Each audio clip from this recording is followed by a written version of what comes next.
సంచలన కామెంట్స్ చేయడంలో పోసాని కృష్ణమురళి ముందుంటారు. ఏపీలో జగన్ పై ప్రత్యర్థులు విమర్శలు చేస్తే వెంటనే పోసాని తన నోటికి పని చెబుతాడు. చంద్రబాబు తమ సామాజిక వర్గానికి చెందిన వ్యక్తి అంటూ ప్రసంగం ప్రారంభిస్తారు. ఆయన చేసిన కామెంట్స్ ఎప్పుడూ వైరల్ అవుతూ ఉంటాయి.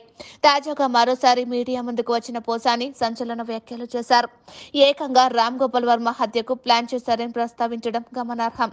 సీఎం జగన్ పై రాళ్లదాడి ఘటన నేపథ్యంలో పోసాని ఈ వ్యాఖ్యలు చేశారు. అధికారం కోసం చంద్రబాబు ఎంత దాకైనా తెగిస్తారని, ఆర్జీవీ హత్యకు టీడీపీ నాయకత్వం కుట్ర పన్నుందని ఆరోపిస్తున్నారు. ఇందులో కొందరు పేర్లను కూడా ప్రస్తావించడం గమనార్హం. గత కొద్ది రోజులుగా టీడీపీ కంట్లో నలుసుగా రామ్ గోపాల్ వర్మ మారారు.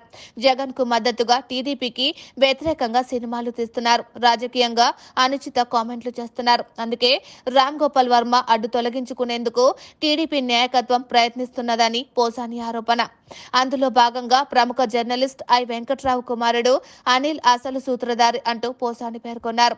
తన తల్లి సాక్షిగా చెబుతున్నట్లు పోసాని చెబుతుండడం గమనార్హం. ఈ విషయాన్ని తనకు తన కమ్మ వాళ్లే చెప్పారని, అనిల్ కిలారు రాజేష్ ద్వారా లోకేష్ కు అప్రోచ్ అయ్యారని, ఆయన సైతం గ్రీన్ సిగ్నల్ ఇచ్చారని, కానీ చంద్రబాబు మాత్రం నో చెప్పారని పోసాని చెబుతున్నారు. అయితే చంద్రబాబు నో చెప్పడానికి ఓ కారణం ఉందని, ఆర్జీవీ ఒక పిచ్చోడు, అతనిని చంపితే మనకు వచ్చేదేముంది, వదిలేయండి అని చంద్రబాబు వారితో అన్నారని పోసాని వెల్లడించారు. ఈ రోజు ఆర్జీవీ అయ్యారని, రేపు తాను అవుతానని పోసాని ఆందోళన వ్యక్తం చేశారు. అయితే మమ్మల్ని చంపండి కానీ ప్రజల మనిషి జగన్ ను చంపవద్దని పోసాని కోరడం ప్రాధాన్యత సంతరించుకుంది.